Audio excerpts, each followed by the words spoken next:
So if you don't know, I like buying Blu-rays. As you can see in the back, I've got quite a few. And today I purchased a couple more, so I thought I would show you what I purchased. And yeah, it's a little bit different, you know.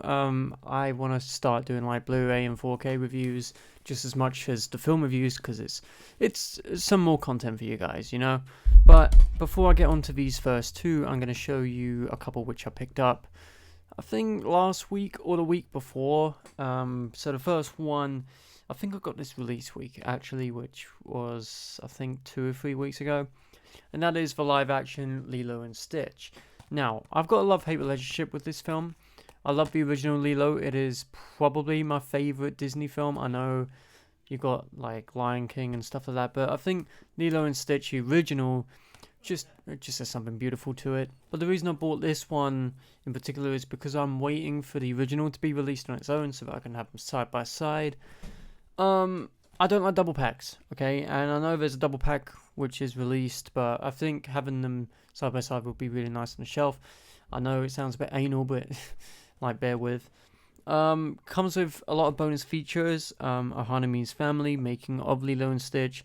Check out scenes from the animated film alongside the live action one. Scenes with Stitch, you got deleted scenes and you got bloopers, so you got quite a few. But yep, there's the front. I see a lot of people don't like this artwork. I think it's cute, you know, it's very Stitch like. But yeah, there's the front right there. I think that it's a perfectly fine film, you know. I think it's a little bit worse on revision, but only by like a smidge, a hairline fracture. It's like a 6 out of 10, I want to say now, but I still own it clearly. But yeah, it comes with the Blu-ray and the 4K, and I have watched it on 4K, and the 4K is nice. I wouldn't say that it's like a desirable disc, but it does the job. You know, it's quite sharp. It's pretty. The color's good, but yeah, it's not one you need on 4K. But yeah, that's Lilo and Stitch. And then I bought this one last week on the way home from work, and that is Tim Burton's The Corpse Bride. Yeah, this came out I think last Monday. And I hadn't seen it since I was a kid. Okay, so I was like, yeah, let me try this out. I haven't gotten around to watching it yet, but I will do, and I'll let you guys know what the 4K is like. But yeah, comes with a really nice slip. I do like that Warner are re-releasing some of their older titles. I'm tempted on The Conjuring, but I do want them to release the second Conjuring because that's the best one out of the lot. And I know they probably will when the new one comes out in 4K or whatever, but I want it now, bro. I want it now. But yeah, there's Corpse Bride right there. Love the artwork on there, spine and the back. I don't know if it actually, yeah, it's got quite a lot of bonus features. I was about to say I don't know if it's got any, but it's got like the making of, the inside of it, making puppets, the voice like behind the scenes in the booth. Yeah, it's got so many bonus features on there, as you can see right there. And I love the artwork on the back, man. And it's only like 77 minutes. And it's a Dolby Atmos track, which is good. It's not a 5.1 or a 7.1 or anything like that. It's Dolby Atmos. But yeah, I haven't seen it since I was a kid, so looking forward to checking this one out. The only problem with these releases is that they only come with one disc. They don't come with a Blu-ray anymore. So it's kind of just like a bare bones release. There's no artwork even on the disc. It's in a thin case as well. But to be honest, I'm a sucker for these thin cases. I'm not gonna lie. I like the thin cases. You can fit more on the shelf. But yeah, that's Corpse Bride. And then we get on to the two which I bought today. So we're gonna start off with last week's. I think it was last week's big release. And that is 28 Years Later. I wanted to get the steelbook, but then I was a bit of an impatient bastard and was like, okay, I want to watch it tonight. So I picked it up. Not a fan of this artwork per se, but I thought I'd get it anyway. So we're going to crack into this and see what it's like. I do think that this film would look really great in 4K because of the different aspect ratio of it, 276:1. I think it will look really great, and the colours and all that shit. But yeah, there's it's 28 Years Later, Jodie Comer, Aaron Taylor Johnson and Ray Fiennes. I've seen it once, so I'm looking forward to rewatching it because it was an incredible film. Definitely like top 10 of the year, I'd say. It does come with some bonus features as well. Data years, capturing the chaos behind the scenes and behind the cameras. And yeah, it's actually never mind. I thought it was just 5.1. No, it's I think they've got a 7.1.4 Atmos track, so it should be alright. But yeah, 28 years later, and you got some disc artwork. Holy shit! Look at this, Warner. Look, disc artwork. The 4K, and then the Blu-ray's even different. Hell yeah.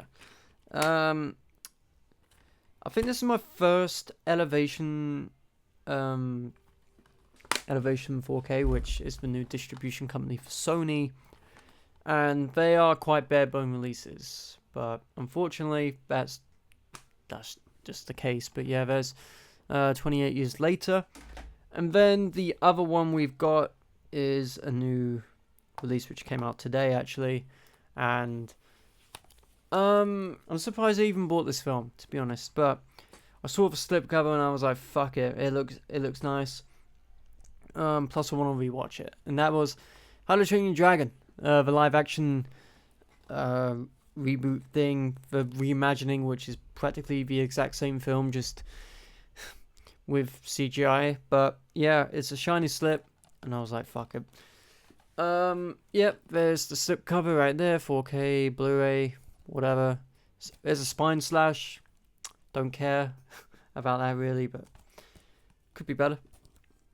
And then on the back, you got bonus features. You got over an hour and a half of bonus features, which is really cool. So you got like deleted scenes. You got a gag reel, love and legacy making of the film. You got Building Burke, and plenty of other things. But yeah, there's the back right there. I really do like the banner up at the top where it says 4 times sharper than 4 HD. I really like those banners, and it is Dolby Atmos, which is really good. So yeah, we're gonna crack this one open as well. They don't make it easy these days getting into these things. Let's just put it that way. You need a fucking PhD to get in there. But yeah, we got in, and I'm expecting literally the same artwork on both discs. And yeah, but to be fair, it is nice artwork. It's the teaser poster artwork. So you got How to Train Dragon 4K, and then you've got How to Train Your Dragon on Blu-ray. So yeah, pretty nice release, to be fair, because I initially thought it wasn't going to come with a slipcover. And I'm not someone who really gives a shit about slipcovers, but it's an added bonus. You know, I know people like Big Paulie and people like that in the community who I know and love. They treasure slipcovers. I can take them or leave them, but they do look nice. Anyway, yeah, that's How to Train Your Dragon. So those are the films that I got. So revised, you got Corpse Bride, you got Lilo and Stitch, you got How to Train Your Dragon, and then you got 28 Years Later. Crazy lineup. Like this lineup is like Whiplash level, crazy. But yeah. Thank you guys for watching this video. I know it's a bit different. I know it's a little bit tamer, a lot less editing going on, but I wanted to just come on and shoot the shit a little bit. And I've been watching Leon Vegas's videos. Definitely go check him out.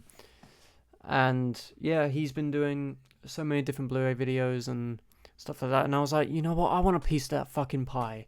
So I want to make this video. But yeah, thank you guys for watching this video. Don't forget to like, comment, and subscribe, and tell me down below what you want to see from me next. And I'll see you guys in the next one. Peace.